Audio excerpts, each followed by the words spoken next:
अस्सलाम वालेकुम नाज़रीन, खुशामदीद कहते हैं आपको। डायबिटिक्स इंस्टीट्यूट पाकिस्तान के फ़ोरम से लेके आए ये प्रोग्राम जो आप बैक वक्त वॉच कर सकते हैं विलिंग वेज के फेसबुक पेज पे भी। हर थर्सडे को शाम 5 से 6 बजे के दरमियान ये प्रोग्राम हम आपकी खिदमत में लेके आते हैं। ये प्रोग्राम दूसरा प्रोग्राम है रमज़ानुल मुबारक और ज़ियाबीतिस के मरीज़ों के बारे में ये कड़ी है। और पिछला प्रोग्राम हमने एक सैर हासिल गुफ्तगू की थी ज़ियाबीतिस के बारे में, और रमज़ान में जब आप रोज़ा रखना चाहें और आपको डायबिटीज़ भी हो तो डॉक्टर मोहम्मद इम्तियाज़ हसन ने अपने कीमती मशवरों से नवाजा था कि कौन से ऐसे लोग हैं जो डायबिटीज़ के बावजूद रोज़ा रख सकते हैं, कौन लोग हैं जो रोज़ा नहीं रख सकते, ग़िज़ा को किस तरह से लेके चलें, एक्सरसाइज का इंतज़ाम कैसे करें, और फिर सहरी और इफ्तार में क्या लें और क्या न लें। ये पूरी मुकम्मल जामे गुफ्तगू हमने की थी। इसी तरह से डायबिटिक पेशेंट्स जो हैं हमारे डायबिटिक इंस्टीट्यूट पाकिस्तान के कॉन्फ्रेंस पे तशरीफ़ लाए थे, उनके सवालात भी थे। और आज हमने फिर से मदऊ किया है और डॉक्टर मोहम्मद इम्तियाज़ हसन से रिक्वेस्ट की है कि ख़ास तौर पे वो लोग जो इंसुलिन इस्तेमाल करते हैं वो कैसे रोज़े रख सकते हैं या नहीं रख सकते। डॉक्टर मोहम्मद इम्तियाज़ हसन हमारे मेडिकल डायरेक्टर हैं, डायबिटिक्स इंस्टीट्यूट पाकिस्तान के कंसल्टेंट डायबिटोलॉजिस्ट हैं, किसी तारुफ के मोहताज नहीं हैं। उधर उनके साथ तशरीफ़ रखती हैं मिस तहसीन नासिर जो कि एक क्लिनिकल साइकोलॉजिस्ट भी हैं और डायबिटीज़ एजुकेटर भी हैं। डॉक्टर साहब, ओवरऑल एक व्यू दे दीजिए आज के हवाले से, क्योंकि अब रमज़ान अल्हम्दुलिल्लाह चल रहा है और लोग रोज़े भी रख रहे हैं, तो अपना इसके मतलब एक थोड़ा सा वीक है और फिर आगे इंसुलिन के हवाले से। जैसे हमने पिछले प्रोग्राम में बात की थी कि रमज़ानुल मुबारक के महीने में तकरीबन अंदाज़ा लगाया गया कि 85% लोग जो डायबिटिक पेशेंट हैं वो रोज़ा रखना चाहते हैं, और लेकिन एक और तहकीक के मुताबिक 90% से भी ज़्यादा लोग रोज़ा रखना चाहते हैं। इसके पीछे बहुत सारी अच्छी बात है कि लोग रोज़ा रखना चाहते हैं, लेकिन उसके लिए ज़रूरी ये है कि आप रोज़ा रखने से पहले अपने डॉक्टर से मशवरा ज़रूर करें। यानी अगेंस्ट द मेडिकल एडवाइस रोज़ा ना रखें। आपका डॉक्टर ये फ़ैसला करेगा कि आप रोज़ा रखने के काबिल हैं या नहीं हैं, क्योंकि बहुत सारे पेशेंट ऐसे होते हैं कि जिनको रोज़ा नहीं रखना चाहिए वो रख रहे होते हैं, और बहुत सारे होते हैं जो बिल्कुल फ़िट होते हैं लेकिन उनको गाइडेंस नहीं होती कि हम रोज़ा रखें तो कैसे रखें। तो ये प्रोग्राम हमारा बेसिकली इसका जो दूसरा प्रोग्राम है। पहले प्रोग्राम में हमने बात की थी कि वो लोग जो गोलियाँ खाते हैं और वो रोज़ा रखना चाहते तो कैसे रखें। तो हमें इसको मुख्तलिफ रिस्क में डिवाइड किया, कैटेगरीज़ के अंदर डिवाइड किया हुआ है कि वो लोग जो वेरी हाई रिस्क, जिनको हम कहते हैं कि रोज़ा बिल्कुल ही ना रखें, वो कैटेगरी है। एक है हाई रिस्क है, जिसको हम कहते हैं है तो रिस्क है लेकिन रोज़ा रखना नहीं चाहिए। यानी अंग्रेज़ी में 3 अल्फाज वो यूज़ करते हैं, मस्ट नॉट फास्ट, बिल्कुल नहीं रखना चाहिए, शुड नॉट फास्ट नहीं रखना चाहिए, और can fast but with medical advice. जो लो रिस्क और मॉडरेट रिस्क वाले वो लोग हैं वो रोज़ा रख सकते हैं, वो लेकिन अपने डॉक्टर के मशवरे के साथ। वेरी हाई रिस्क वो लोग हैं जो लोग डायबिटीज़ जिनको है लेकिन उनको पिछले 3 माह के अंदर शदीद हाइपोग्लाइसीमिया यानी शदीद लो ब्लड शुगर लेवल का अटैक हुआ कि वो उनको हॉस्पिटल लेके जाना पड़ा, या बहुत ज़्यादा शुगर हाई होगी जिसकी वजह से कीटोसिडोसिस होगी, या वो लोग जो टाइप 1 डायबिटिक हैं, यानी जो यंग उम्र के बच्चे हैं, जो बच्चियां हैं जो इंसुलिन ले रही हैं दिन में 3 से 4 दफ़ा, उनको भी वेरी हाई रिस्क में आते हैं। और प्रेगनेंसी के अंदर जो ख़वातीन हैं वो अपना रोज़ा ना रखें, और वो लोग जो अकेले रहते हैं, बूढ़े हैं और उनको कोई और प्रॉब्लम है, वो रोज़ा के वेरी हाई रिस्क में आते हैं। जो हाई रिस्क के अंदर आते हैं जिनकी शुगर कंट्रोल नहीं है और जिनको कोई हार्ट डिजीज़ है, गुर्दों का पे इफ़ेक्ट है, ये लोग हाई रिस्क कैटेगरी के अंदर आते हैं। या वो कुछ ऐसी अद्वियात आप ले रहे हैं जो आपके जहन को पे असर डालती हैं, जैसे साइकोटिक मेडिसिन है, यानी जहन पे असर, डिप्रेशन की दवाइयाँ ले रहे हैं जिसमें नींद का गलबा भी आ सकता है, तो ऐसे लोगों को हम कहते हैं कि रोज़ा ना रखें। लो रिस्क हैं जिन्होंने अपनी शुगर को वर्जिश से, ग़िज़ा से कंट्रोल किया हुआ है और गोलियाँ ले रहे हैं, ग्लूकोफेज या मेटफॉर्मिन ले रहे हैं, या DPP-4 इनहिबिटर्स, या इस तरह की जो गोलियों से कंट्रोल जिन्होंने किया हुआ है। लेकिन गोलियों में से कुछ ख़ास ऐसी गोलियां हैं जो शुगर को कम कर सकती हैं, वो ना ले रहे हों, लेकिन बाकी किस्म की गोलियां जो ले रहे हों वो लो रिस्क में आते हैं। तो लो रिस्क या मॉडरेट रिस्क वालों को एक ही कैटेगरी में रखते हैं। हम इसको मेडिकल मशवरे के साथ आप रोज़ा रख सकते हैं। तो लेकिन रोज़ा रखने से पहले 4 से 6 हफ्ते पहले आपको अपने डॉक्टर से मशवरा करना चाहिए। और दूसरी बात यह है कि आपके डॉक्टर का फ़र्ज़ है कि आपको स्ट्रक्चर्ड एजुकेशन प्रोग्राम में हम लेके आएँ। स्ट्रक्चर्ड एजुकेशन प्रोग्राम क्या होता है? अगले साल से इंशाल्लाह हम एक रमज़ान में अपने एजुकेटर की वजह से स्ट्रक्चर्ड एजुकेशन प्रोग्राम इंशाल्लाह शुरू करेंगे, जिसमें हम अपने मुख्तलिफ, जैसे आप लोग आए हैं कि उसको बताएंगे उनको कि आपको रोज़ा रखना चाहिए तो आप किस कैटेगरी में आते हैं, एक ये बताएंगे। आपको अपनी शुगर कब चेक करनी चाहिए रोज़े की हालत में, क्योंकि बहुत सारे लोगों का ख्याल है कि रोज़े की हालत में शुगर चेक करने से रोज़ा टूट जाता है। ऐसी कोई बात नहीं है। और आपके पास लाजमन अगर आप रोज़ा रखना चाहते हैं तो ग्लूकोमीटर होना लाजमी है। तीसरा कि आपको रोज़ा अगर रोज़े की हालत में शुगर लो हो तो किस लेवल पे लो हो तो आपने रोज़े को ख़त्म कर देना है। और चौथा कि अपनी दवाइयों को कैसे चेंज करें। पांचवा ये नहीं, अपनी वर्जिश को अपनी जो है वो उसको कैसे एडजस्ट करें और कहाँ किस वक्त आप वॉक करें या वर्जिश करें। तो ये सारे मामला 5-6 पॉइंट हैं, ये सिखाए जाने चाहिए। आपके डायबिटिक पेशेंट को ये पता होना चाहिए कि वो इन 5 पॉइंटों पे कैसे अमल कर सकता है। बहुत अच्छी बात, आपने अच्छा रिकैप कर दिया। और डॉक्टर साहब ये फरमाइएगा कि इंसुलिन जो लोग ले रहे होते हैं उनमें कौन से लोग हैं जो रोज़ा रख सकते हैं? इंसुलिन वैसे अगर हम इसको देखें ये ये हाई रिस्क पेशेंट के अंदर आते हैं जो लोग इंसुलिन यूज़ करते हैं। इनमें हम आमतौर पे एडवाइस ये करते हैं कि आप रोज़ा ना रखें, लेकिन अगर कोई रखना चाहता है तो उसके हम मॉडिफिकेशन देते हैं। मॉडिफिकेशन है कि इंसुलिन लेने के मुख्तलिफ किस्म की इंसुलिन हैं जो आप ले सकते हैं। कुछ लोग बेजल इंसुलिन जैसे लेंटस ले रहे होते हैं या लेवीमेयर ले रहे होते हैं और 7 गोलियां खा रहे होते हैं। सर तो बेजल इंसुलिन क्या चीज़? बेजल इंसुलिन होती है जो दिन में एक दफ़ा लगती है, 24 घंटे में एक ही टीका लगता है, लेंटस का लगता है, वो आप इस्तेमाल करते हैं तो वो आप ले सकते हैं। लेकिन ऐसे लोगों को चाहिए कि जब अपनी जो लेंटस की जो डोज़ है तो उसको अफ्तारी पे शिफ्ट कर लें। मिसाल के तौर पे एक आदमी 40 यूनिट लेंटस के लेता है या 20 यूनिट लेता है तो अपनी ये 20 यूनिट अफ्तार पे शिफ्ट कर लें। यानी आप अफ्तार करके रात का खाना खा के अपना लेंटस का टीका ले लें तो आपका गुजारा होगा। लेकिन ख्याल ये करना है आप अपनी जो डोज़ है 15 से 20% कम कर लें। यानी 20% को अगर कम करें तो उसका मेरे ख्याल से कोई 4 यूनिट। डॉक्टर साहब अगर कोई 40 यूनिट्स ले रहा है हाँ। और 10% कम करेगा तो 4 यूनिट, और अगर 20 करेगा तो 8, तो 40 की बजाय 32 यूनिट लगाए। 32 यूनिट लगाए, यानी यूनिट कम करके लगाए।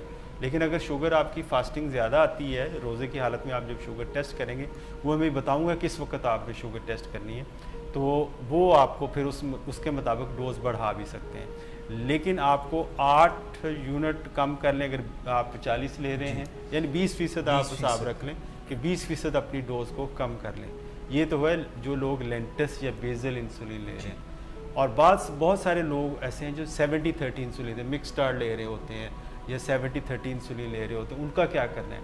उसमें हम ये सीधा सा असूल ये करते हैं कि जो डोज़ आप आम तौर पर मिसाल के तौर पे आप 70-30 यूनिट लेते हैं, मिक्सड इंसुलिन लेते हैं, मसला आप 40 यूनिट सुबह लेते हैं, 30 शाम को लेते हैं या 20 शाम को लेते हैं, तो 40 जो है इफ्तार पे कर दीजिएगा और जो सुबह जो शाम वाली डोज़ है वो सहरी पे शिफ्ट कर दें। डॉक्टर साहब ऐसा क्यों? इसलिए कि मैं उसकी वजाहत कर दूं। और लेकिन जो सहर पे डोज लेंगे उसमें भी आप 15 से 20% उसकी भी डोज कम कर सकते हैं, 25% तक भी जा सकते हैं आप। यानी अगर आप 20 यूनिट अगर आप शाम को 30 यूनिट ले रहे थे और सुबह को 40 ले रहे थे तो 40 यूनिट आप अफ्तारी पे ले लेंगे और ये 30 यूनिट सुबह लेंगे और 30 यूनिट जो सुबह लें उसमें तकरीबन 15 से 20 या 25% तक भी आप डोज कम कर सकते हैं। मिसाल के तौर पर वो आपके तकरीबन अंदाजन यूनिट बन जाएंगे। अगर सर 30 यूनिट ले रहे थे तो 3 यूनिट 10% हो गए और 1.5 जो है 15% हो गए, तो 4.5 यूनिट हो गए। 30 के पीछे 4.5 कम। हाँ, वो 4.5 या 5 यूनिट आप या 6 यूनिट कम कर लें तो इसको डोज कम करके लें। वजह ये है कि जब आपने सहरी लेनी है तो सहरी के बाद आपका 15-16 घंटे आपको कोई इंटेक नहीं, कोई खाना पीना नहीं है, तो सहरी पे जो डोज़ है वो आप कम करते हैं और अफ्तार पे डोज़ ज़्यादा लेते हैं। तो सर ये अफ्तार वाला जो डोज़ है ये तो सुबह वाला जो ले रहे थे वो इफ्तार की जगह आ गया। हाँ जी, तो अगर हमारा इफ्तार, ये देखें कि हमारा रोज़ा जो तकरीबन वो खुलेगा 7:10 पे खुलेगा, और हमारा जो सहरी होगी वो 3:20-25 पे जाकर रोज़ा बंद हो, तो ये कितना वक्फा बना है? 16 घंटे का। नहीं, ये जो इफ्तार और सहर से कितना वक्फा बना? अच्छा, ये तो सर फिर रह गया 4 और 4 8 घंटे। 8 घंटे। तो 8 घंटे में सोचें आपने कितना खाना इस्तेमाल करना है। एक तो सहर इफ्तार करना है, फिर इफ्तार डिनर करना है, फिर उसके बाद सहरी भी खानी, सहरी के पराठे भी खाने। तो ये जो 3 खाने आपने आलमोस्ट खाने हैं, ये 8 घंटे के अंदर खाने हैं, तो इससे शुगर बढ़ने का ख़तरा ज़्यादा होता है। इसलिए जो हम ये कहते हैं कि इफ्तार पे जो डोज़ है वो आप ज़्यादा लें। लेकिन मैं हमेशा पिछले प्रोग्राम में भी, बल्कि आप, क्योंकि इस वक्त हमारे पास नया ग्रुप है पेशेंट्स का, तो हम ये कहते हो जो इफ्तार है उसका आप उसको डाइट के लिहाज से मॉडिफाई करें। लोग करते क्या हैं कि जी रोज़ा खोला, खजूर से रोज़ा खोल लिया, फिर आगे शरबत है पी लिया, या नींबू पानी है वो पिया, या अपना जो भी आपके पास लिक्विड है, दूध सोडा पी लिया, फिर उसके बाद शुरू होता है अफ्तारी शुरू होती है।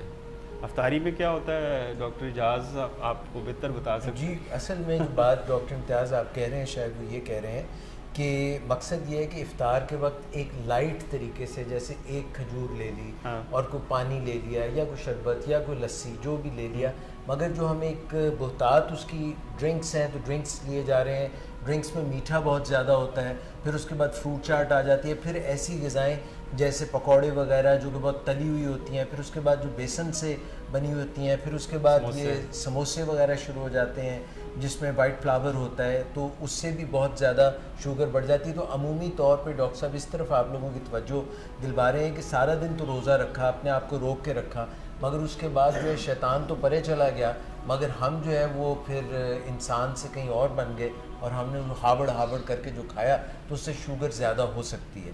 तो एक तो अपनी ग़िज़ा की तरफ तवज्जो दें, और जो पिछला प्रोग्राम है उसमें हमने बहुत मुदल्लल और बड़ी तवील गुफ्तगू की है ग़िज़ा के मुतालिक, और यही बात जो है हम अगर अपना लाइट इफ्तार रखें, उसके बाद डिनर जो है वो मगरिब के बाद हम लाइट से ले लें, जैसे आम तौर पे इशा से पहले, और फिर उसके बाद आप कुछ थोड़ी सी ग़िज़ा ले सकते हैं। वो लोग चाय पी लें, या कुछ जो तरावियाँ पढ़ने जाते हैं, क्योंकि अगर 8 तरावी पढ़नी है वो तो आसान है, अगर 20 तरावियाँ पढ़नी है तो वो कदरें ज़्यादा हो जाती हैं, और ज़्यादा से मुराद मेरी है कि उसमें एक्सरसाइज ज़्यादा हो जाती है, ये मैं कह रहा हूँ।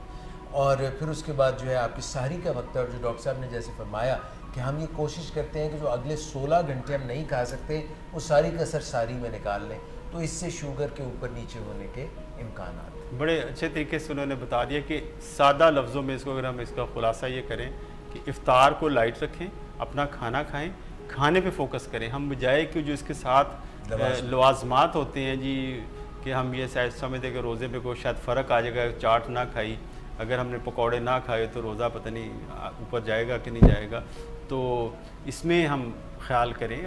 हालांकि जिस वक्त आप रोज़ा खोलते तो आपके जिस्म को 2 चीज़ों की ज़रूरत होती है, आपको खुराक की ज़रूरत होती है जो अच्छी खुराक हो, और दूसरे आपको पानी की ज़रूरत होती है। ये 2 चीज़ें आपने उस पर फोकस करना है, और आम तौर पे अपनी इफ्तारी से लेके अगली सहरी तक आपको 3 लीटर कम अज़ कम फ्लूइड इस्तेमाल करना चाहिए। अगर आपके डॉक्टर ने वो खुदा न खासा किसी बीमारी की वजह से आपको मना किया हुआ कि आप ज़्यादा लिक्विड ना लें, तो फिर आप जो है वो लिक्विड अपना उसी हिसाब से लें जैसे आपके डॉक्टर ने बताया। लेकिन जो है कि इफ्तार और अगली सहरी के दरमियान 3 लीटर के करीब आप पानी का इस्तेमाल कम अज़ कम ज़रूर करें, क्योंकि शदीद गर्म मौसम है और इसको आप इसमें चलें। अच्छा, हम बात ये कर रहे थे कि इंसुलिन लेवल 70-30, तो हमने 70-30 के मुतालिक भी बताइए कि ये क्या चीज़। 70-30 में 70% लंबे अरसे वाली इंसुलिन होती है और 30% जो होती है थोड़े अरसे वाली होती है। तो इसको 70-30 या मिक्स स्टार्ट भी कहते हैं, बहुत सारे लोग इसको इस्तेमाल करते हैं, बहुत सारे लोग इसी पे ही हैं। तो हम ये कहते हैं इसको उलट कर दें, और जो सहरी की डोज है उसमें फर्दर कमी करके उसको लें। अच्छा, बहुत सारे लोग जो हमारे पेशेंट होते हैं वो इसके साथ गोलियां भी ले रहे होते हैं, मतलब ग्लूकोफेज ले रहे होते हैं, या साथ उस ग्लूकोफेज के साथ मेटफॉर्मिन के साथ DPP-4 जैसे कि सिटाग्लिप्टिन ले सकते हैं, मतलब टेजिमेट ले रहे हैं, सिटाग्लूमेट ले रहे हैं, तो वो अपनी दवाइयों को उसी तरह रखें, उसकी डोज में कोई आपने कमी बेशी नहीं करनी। लेकिन जो सबसे अच्छा और आइडियल इंसुलिन, अगर कोई बंदा कहे कि मुझे कोई ऐसी इंसुलिन बताएं जो मैं रोज़े की, जिससे मेरा रोज़ा भी अच्छा गुजरे, मेरी शुगर भी लो ना हो और मेरा कंट्रोल भी अच्छा। वो बेसल बोलस थेरेपी है। बेसल बोलस थेरेपी ये होती है कि एक आप ऐसी इंसुलिन दें जो 24 घंटे खून में रहे, और उसकी खूबी ये होती है कि वह लो नहीं करती। जैसे लेंटस है, तो लेंटस के साथ आप अफ्तार पे ले लें, और अगर जो है आप अफ्तारी करते हैं तो अफ्तार के साथ आप एक ऐसी इंसुलिन लें जो थोड़े अरसे पे काम करे, जो रैपिड एक्टिंग इंसुलिन है, जैसे नोवो रैपिड है, ये एपिड्रा है, ये आप उस अफ्तार को कवर कर लें। और जब सहरी के वक्त खाना चाहें तो अपनी सहरी के मुताबिक सहरी ज़्यादा लेनी है, उसी के मुताबिक अपनी नोवो रैपिड या एपिड्रा जो इंसुलिन है थोड़े अरसे वाली वो ले सकते हैं। तो इस इंसुलिन का फ़ायदा ये होता है कि इससे आपकी शुगर कम नहीं होगी, ना हाई होगी ना कम नहीं, अच्छा कंट्रोल हमें मिल सकता है। तो ये आइडियल अगर सिचुएशन अगर आप कहते हैं तो ये आइडियल सिचुएशन है कि जिसके आप इस इंसुलिन को इस्तेमाल कर सकते हैं। विक्टोज़ा के बारे में क्या गाइड करेंगे आप, जो लोग वो यूज़ करते हैं? कुछ लोग हैं जो विक्टोज़ा, एक नहीं, वो इंसुलिन तो नहीं है, ये GLP-1 एगोनिस्ट कहते हैं इसको, और ये इसका फ़ायदा ये है इससे शुगर भी कंट्रोल होता है और दिल के को इसके दूसरे फ़वाइद काफ़ी इससे ज़्यादा मुंसलिक किए जाते हैं। और तीसरी जो चीज़ है, इसके साथ वेट भी कम होता है। तो इसकी जो डोज़ है इसमें कोई तब्दील करने की कोशिश नहीं कर सकते, क्योंकि ये इससे हाइपोग्लाइसीमिया नहीं होता, इससे शुगर लो नहीं होती। और एक बात मैं अर्ज़ कर दूं कि जो टाइप 1 है, बच्चे या बच्चियां जिनको टाइप 1 है, वो वेरी हाई रिस्क में आते हैं। वो अपने डॉक्टर के मशवरे के बिल्कुल रोज़ा ना रखें, क्योंकि उनके अंदर खुदा न खास्ता अगर हाइपोग्लाइसीमिया हो गया, बहुत सीवियर होगा, हॉस्पिटल इमरजेंसी तक जा सकते हैं। अच्छा सर, ये आपने अभी जो है GLP-1 एगोनिस्ट की बात की है, क्या ये भी टीके की सूरत में होती है? ये टीके की सूरत में होती है, इंसुलिन नहीं है, ना इंसुलिन है, लेकिन शुगर कंट्रोल करने वाली नई दवाई है। और इसी की एक और फॉर्म आ रही है जो पाकिस्तान में जुलाई में अवेलेबल हो जाएगी। वो हफ्ते में एक दफ़ा लगेगा इंजेक्शन, और उसके भी फ़वाइद अपनी जगह पे हैं और पूरी दुनिया में अप्रूव्ड है, तो उससे काफ़ी फ़वाइद हमें हासिल हो सकते हैं। डॉक्टर साहब, ये जो आप फरमा रहे हैं, जिस इंजेक्शन का जिक्र अभी कर रहे हैं, क्या ये नाड़ में लगता है, वेन में लगता है, मसल में लगता है? ये जैसे इंसुलिन लगाते हैं वैसे लगता है, जिल्द के नीचे जैसे आप लगाते हैं इंसुलिन, उसी तरह ये इंजेक्शन लगता है। अच्छा सर, शुगर टेस्टिंग की क्या रजीम होनी चाहिए इंसुलिन यूजर्स? ये बड़ा अच्छा सवाल है कि जो लोग कहते हैं जी कि शुगर टेस्ट नहीं करनी चाहिए, ना कोई टेस्ट कराना चाहिए, रोज़ा खून अगर आपका निकल आया तो आपका रोज़ा टूट जाएगा, फलां हो जाएगा। हालांकि ऐसी बात नहीं, उलमाए इकराम इसमें फतवा देते हैं कि अपना शुगर टेस्ट करना चाहिए, बल्कि जो टेस्ट नहीं करता उसको रोज़ा शायद रखना ही नहीं चाहिए, क्योंकि टेस्ट करेंगे तो आपको अंदाज़ा होगा कि हम कहाँ पे हैं, हम ख़तरनाक सिचुएशन पे तो नहीं आ गए। वो लोग जो वेरी हाई रिस्क हैं, जिनको मैंने कहा जिन्होंने करनी है, उनके लिए थोड़ी सी मुसीबत तो है, लेकिन मैं उसको मॉडिफाई कर देता हूँ। जो रिकमेंडेशन है, जो कानून ये कहता है, मेडिकल कानून ये कहता है कि आप अफ्तारी सहरी से पहले शुगर टेस्ट करें, सहरी खाने के 2 घंटे बाद करें, मिड डे यानी जोहर के वक़्त कर लें, एक असर के वक़्त कर लें जैसे आफ्टरनून में करें, और रोज़ा खोलने से पहले करें, और रोज़ा खोलने के 2 घंटे बाद भी करें। ये तो आइडियल है। कोई इसको 6 दफ़ा अपने सुई जिसको कर सकता है तो ये आइडियल है, उसको अंदाज़ा हो जाएगा कोई नहीं। लेकिन जिसका स्टेबल कंट्रोल है वो दिन में 2 दफ़ा तो कम से कम करें। आपके ख्याल से किस वक्त इंसान को टेस्ट करनी चाहिए शुगर? अगर 2 दफ़ा मैं कहूँ तो आप कौन से औकात में आप चेक करना पसंद करेंगे? मेरा ख्याल है लोग जो है सोच रहे हैं अभी इसका, मगर डॉक्टर साहब मेरे जहन में एक बात आई कि क्या उस वक्त शुगर चेक करें जब हमारा मुंह सूख रहा हो? कि रोज़ा जब खुलने से पहले शुगर टेस्ट करना ज़रूरी है, और एक अगर आप करें कि रोज़ा सहरी खाने के 2 से 3 घंटे बाद लाजमी करें। देखिए, अगर तो आपका सहरी खाने के बाद ही आपकी शुगर 70 से नीचे चली गई या 100 से नीचे चली गई तो आपका रोज़ा नहीं चलने वाला। और अगर आप इफ्तार से पहले शुगर टेस्ट करते हैं और जब भी चेक करते हैं तो आपकी 100 से नीचे होती है, इसका मतलब दिन में आपकी शुगर किसी वक्त भी लो हो सकती है और आप रिस्क में आ सकते हैं। तो ये 2 औकात मेरे ख्याल से ज़्यादा मुनासिब है। लेकिन आप अपनी सहूलत के मुताबिक जब भी ये महसूस करें कि आपकी शुगर नीचे जा रही है तो रोज़े की हालत में शुगर टेस्ट करें। और फिर ये कौन सा कट ऑफ पॉइंट है कि जहाँ पे आपने रोज़ा तोड़ देना है, और इसकी शरीयत ने इजाज़त दी है कि जब आपका शुगर लेवल 70 मिलीग्राम से नीचे चली जाए शुगर, तो आप अपना रोज़ा, रिकमेंडेशन ये है कि अपना रोज़ा ख़त्म कर दें। तो ये है कि 70 मिलीग्राम की नहीं आनी चाहिए। तो इस तरह अगर आप सुबह कर लें शुगर टेस्ट अपनी सहरी खाने के बाद कर लें और रोज़ा खोलने से पहले कर लें।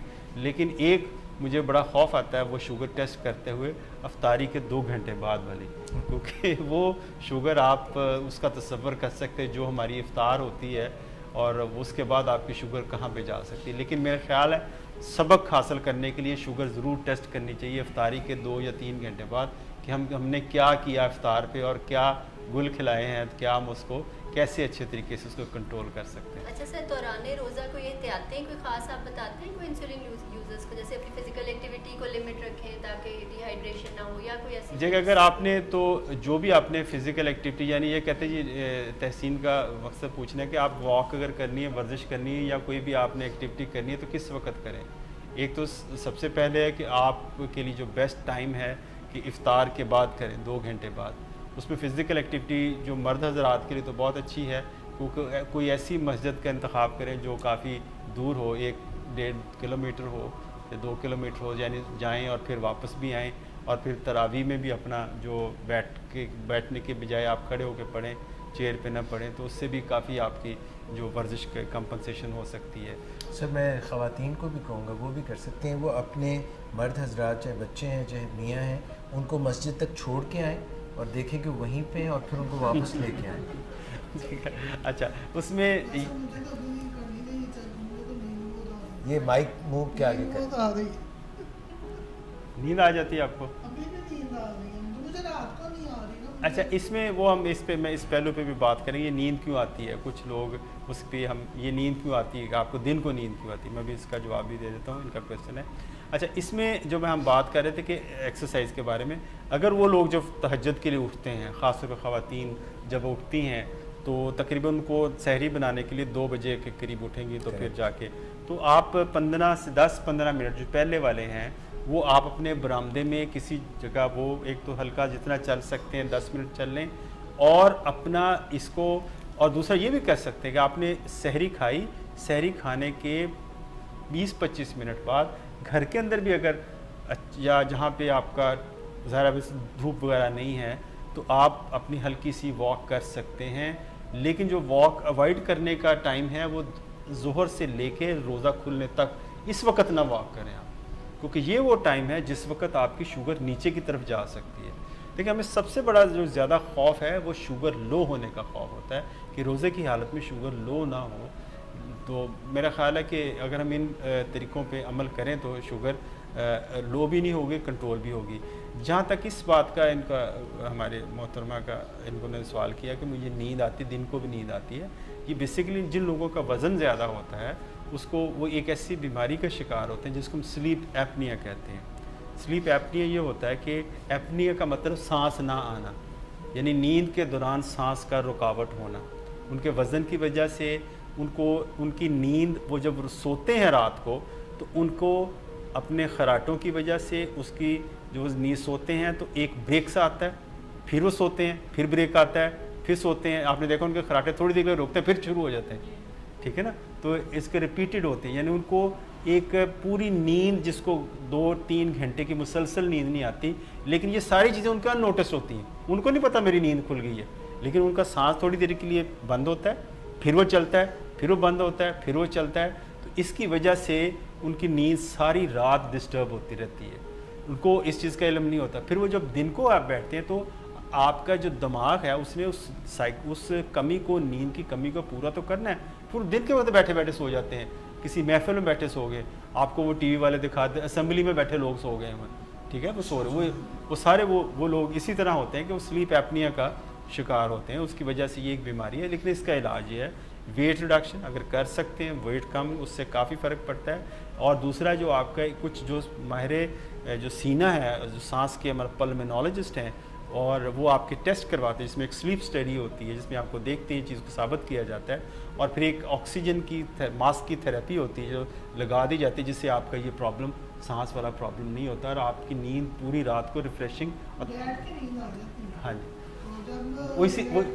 वो इसलिए कि जब आप लेटते हैं तो आपका ये जो डायफ्राम, यानी जो होता है ना, जो जी उसका जो पर्दा होता है सीने और पेट के दरमियान एक पर्दा जिसको डायफ्राम कहते हैं, तो आप लेटते हो वो उसकी स्पेस लंग्स की कम हो जाती है, और इस वजह से जब आप बैठते हो तो स्पेस ज़रा बेहतर हो मिल जाती है, तो बैठने से उनको नींद कुछ पूरी हो आ जाती है, और बैठ के लेटते साथ ही उनकी फिर ये प्रॉब्लम होती है। बहरहाल ये थोड़ा सा एक रमज़ान से हवाले एक क्वेश्चन था। और तो रमज़ान के हवाले से डॉक्टर साहब ये बता दीजिए कि लोगों की नींद भी तो मुतासिर होती है, क्योंकि तहज्जुद के लिए उठना, सहरी बनाना, फिर सहरी के बाद कैसे वो अपने मैनेज करें। लेकिन मेरा ख्याल है कि जो सबसे ज़्यादा हमारा जो अफेक्ट करता है ख़वातीन जो हमारे मुल्क की है ना, वो बेचारी सबसे ज़्यादा वो रमज़ान में वो ज़्यादा पिसी जाती है कि उनकी कमबख्ती आ जाती है कि उनके लिए बहुत सुबह 2 बजे या 1:30 बजे उठना, फिर अपनी नमाज़ पढ़नी, तहज्जुद वगैरह पढ़नी, फिर सबके लिए खाना वगैरह बनाना, सहरी बनाना,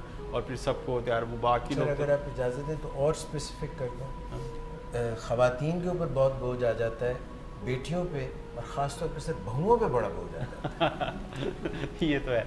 अच्छा, तो वो जब अब ये होता है कि उनको करके, और वो जो हजरात हमारे जो होते हैं लोग, मर्द हजरात, हम तो अपनी अच्छी मीठी नींद एंजॉय करने के बाद उसके बाद हमें उठाया जाता है, जी आप सहरी कर लें, जब हर चीज़ तैयार होती है। और इसी तरह अफ्तार, उनकी अफ्तारी का जो तैयारी है वो जिस तरह का अहतमाम किया जाता है वो ज़ोहर के बाद दोपहर को शुरू हो जाता है, और उस वक्त तक रात गए तक वो अफ्तार का सिलसिला चल रहा होता है। तो अभी वो सिलसिला सिमटा नहीं होता कि आपकी अगला रोज़ा की तैयारी हो जाती है। तो इनके लिए काफ़ी एक टफ़ काम हो जाता है, और इसके साथ उन्होंने अपने बच्चों को भी देखना है, अपने हस्बैंड का भी ख्याल करना, घर को भी देखना, और उनमें जो सबसे ज़्यादा इफेक्ट आता है उनकी नींद उनकी कम हो जाती है। यानी आप देखें को ज़्यादा से ज़्यादा अगर आप एक आम आदमी को 6 से 7 घंटे कंटिन्यूस स्लीप चाहिए। कंटिन्यूस से मुराद है कि एक ही बग़ैर किसी वक्फे के एक आदमी को 6 से 7 घंटे सोएगा तो उसके दिल के लिए भी अच्छी होगी, उसके ब्लड प्रेशर के लिए भी अच्छी होगी, उसके शुगर के लिए भी अच्छी होगी। तो ये इतनी उसको नींद चाहिए होती है। तो इसका अगर आप इस नींद से कम लेते हो तो फिर आपके अंदर प्रॉब्लम आते हैं कि आपका चिड़चिड़ापन आना शुरू हो जाता है, आप इरिटेबल हो जाते हो। और एक और जो चीज़ जो है कि नींद हमें इसमें कब पूरी करनी चाहिए, फिर जो बेस्ट टाइम अब फिर ये है कि आप अफ्तारी के सहरी खाने के बाद आपका अगर ऑफिस टाइम का कुछ वक्फा है, अगर 9 बजे जाते हैं तो रोज़े से आप 4 बजे भी सोएं तो आपको 4 घंटे की स्लीप मिल सकती है। और आप रात का खाना अगर तरावी वगैरह पढ़ के तकरीबन 10 बजे फारिग हों तो आपको 2-4 घंटे की वो मिल सकती है। तो हम या जो दोपहर में नैप ले सकते हैं, दोपहर में नैप ले सकते हैं, ज़ोहर के बाद आप असर तक ले सकते हैं, या इसको लेट भी कर सकते हैं। तो आप अपनी नींद को इन पीसेस पूरी कर सकते हैं। कंटिन्यूस स्लीप शायद मुमकिन नहीं होगी, लेकिन इसमें एक और बड़ी बात है कि आपने देखा हो कि रोज़ा खुलने से पहले आप बाज़ार में चले जाओ तो लड़ाइयाँ हो रही होती हैं, गाड़ी वाला उसको मार रहा होता है, वो उसको मोटरसाइकिल वाले से लड़ाई हो रही होती है। ये क्यों हो रहा होता है, आखिर क्यों हो रहा था सुबह?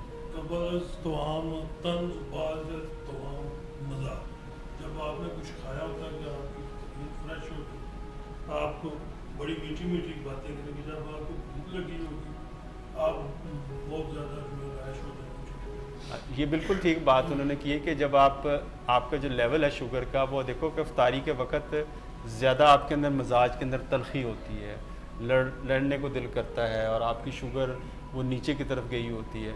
नॉर्मल आदमी जिसके ज़ाहिर उसको भी होता है तो वो इरिटेबिलिटी आ जाती है, बेचैनी आ जाती है, गुस्सा आता है, और कई लोग तो वो इतना लड़ते हैं लोग समझते शायद ये बंदा का दिमागी तवाज़न खो बैठा है, तो ये मामला हो सकते हैं। तो ये नेचुरल है, लेकिन शुगर के वालों को लाजमी चाहिए, अगर उनको ऐसा हो रहा है बार बार हो रहा है तो अपनी शुगर, इसीलिए मैं कहता हूँ कि उस वक़्त टेस्ट ज़रूर करनी चाहिए, ताकि आपको बजाय कि लोग कुछ लेबल करें, खुदा ना खास्ता कोई बेहोशी भी हो सकती है, सड़क पे भी आप जाते हैं। अच्छा, ख़वातीन जब के लिए ख़ास तौर पे वो जब रमज़ान का आखिरी अशरा होगा उनकी शॉपिंग, ईद शॉपिंग शुरू हो जाती है, और उसमें उनकी जो वॉक वो इतनी बढ़ जाती है, वो पार्क में वॉक तो नहीं करने जाती, मार्केट की वॉक उनकी काफ़ी ज़्यादा हो जाती है।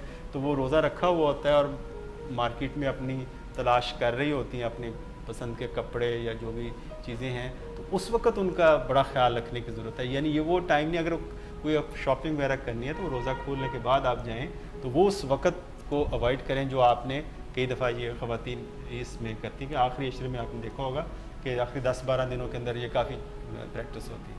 सर मर्दों की बात भी मैं ज़रा सी कर दूँ, आपने ख़वातीन को इतना चांस दिया कि बेचारी हैं वो उठती भी हैं, फिर उसके बाद इफ्तार की भी तैयारी करती हैं, तो उसका एक बड़ा सादा सा तरीका है कि जब सहरी हो तो मर्दों को कहें जाओ सहरी ले आओ, और इफ्तार हो तो कहो जाओ सहरी ले आओ, इफ्तार ले आओ, तो उसमें जो है काम डिवाइड सा हो जाएगा। डॉक्टर साहब आज के प्रोग्राम को हम तकरीबन रैप अप करते हैं, और जो आपने बात कही थी एक डिहाइड्रेशन की, क्योंकि बहुत तवील है रोज़ा जो है, तो डिहाइड्रेशन की थोड़ी सी बात कर लें, और क्रिएटिनिन जिन लोगों की मुतासिर है, जिनके गुर्दे मुतासिर हैं, वो इंसुलिन का कैसे ख्याल रखें और पानी पीने का कैसे ख्याल? और सर मुझे भी बताइएगा कि कैफीन का यूज़ जो है वो रमज़ान में कुछ कम कर देना चाहिए अपनी रूटीन जो। तो सर ये 3 मुख्तलिफ सवाल आता है। देखिए कैफ़ीन जो है कैफ़ीन है जो आपके चाय के अंदर है, कॉफ़ी के अंदर है, या एनर्जी ड्रिंक्स के अंदर है, कैफ़ीन हाई कंटेंट्स है। लेकिन चाय और कॉफ़ी के अंदर तो मेरे ख्याल से इतना ज़्यादा नहीं जितना एनर्जी ड्रिंक्स के बारे में वार्निंग्स हैं, इसके अपने साइड इफ़ेक्ट्स हैं, आपको वक्ती तौर पे बूस्ट करते हैं आपका मूड, लेकिन अल्टीमेटली उसके प्रॉब्लम्स मुरतब होते हैं, अवॉइड करना चाहिए। दूसरा आपका सर पानी, पानी। जो अगर किडनी क्रेटिन देखें, अगर एडवांस स्टेज है क्रेटिन की, यानी आपका किसी बंदे का क्रेटिन 2 से ऊपर जा रहा है या 3 के करीब क्रेटिन, तो ऑब्वियसली हम अलाउ ही नहीं करते कि वो रोज़ा रखें। अगर आपका कम है तो आपका, अगर आप इसमें डिहाइड्रेशन के चांस ज़्यादा क्यों हैं? क्योंकि जब आपका क्रेटिन ज़्यादा होता है, गुर्दे पूरी तरह पानी को बाहर एक्सक्रीट नहीं कर रहे होते, बाहर नहीं फेंक रहे होते, तो आपका डॉक्टर आपका फ्लूइड इंटेक कम करता है कि जी 6 गिलास पानी से ज़्यादा पूरे दिन में नहीं पीना। तो इतनी शदीद मौसम के अंदर आप रोज़ा भी रखा हो और 6 गिलास पानी भी पिएंगे तो ऑब्वियसली आपके जो ब्लड प्रेशर लो होगा, डिहाइड्रेशन होगी और गुर्दे मज़ीद मुतासर हो सकते हैं। तो ऐसे लोगों को चाहिए कि अपना ना करें। और मैंने कहा कि एक आदमी को 3, अगर आपके नॉर्मल आपके डॉक्टर ने मना नहीं किया तो रोज़ा खुलने से लेके अगली सहरी तक आपने 3 लीटर पानी कम से कम इस्तेमाल ज़रूर करना। 3 लीटर बनता है, ये 1.5 लीटर की जो 2 बोतलें, ये कम से कम आप ये पानी इतना ज़रूर पीना चाहिए। तो डिहाइड्रेशन, जब खून के अंदर डिहाइड्रेशन हो, पानी की कमी हो जाए तो खून गाढ़ा हो जाता है। जब गाढ़ा होता है तो उसको गाढ़ा होने की वजह से फालिज का और हार्ट अटैक का ख़तरा बढ़ जाता है। गाढ़ा खून होता है वो नुकसानदेह होता है, तो इसलिए डिहाइड्रेशन को अवॉइड करना चाहिए। इंटेंस हीट के अंदर जितना आप सर्दी गर्मी जितनी चल रही है, आप अपनी फिज़िकल जितना आप कमरे के अंदर, अपने ऑफिस के अंदर, घर के अंदर वक्त गुजार सकते हैं वो गुजारें। वो लोग जो बाहर काम करते हैं उनके लिए बहुत एहतियात करने की ज़रूरत है। वो वाकई उनके लिए बड़ा एक टफ़ काम है रोज़ा निभाना। अल्लाह ताला उसको कबूल फरमाए। आमीन। इसके साथ ही नाज़रीन आज के प्रोग्राम से इजाज़त लेते हैं। इंशाल्लाह फिर हाज़िर होंगे। अपना बहुत ख्याल रखिएगा। अल्लाह करे कि आपका रमज़ानुल मुबारक पूरी बाबरकत महीना है और आप ज़्यादा से ज़्यादा इबादत कर सकें और अल्लाह ताला कबूल व मंजूर फरमाए। अंटिल नेक्स्ट प्रोग्राम, अल्लाह हाफ़िज़।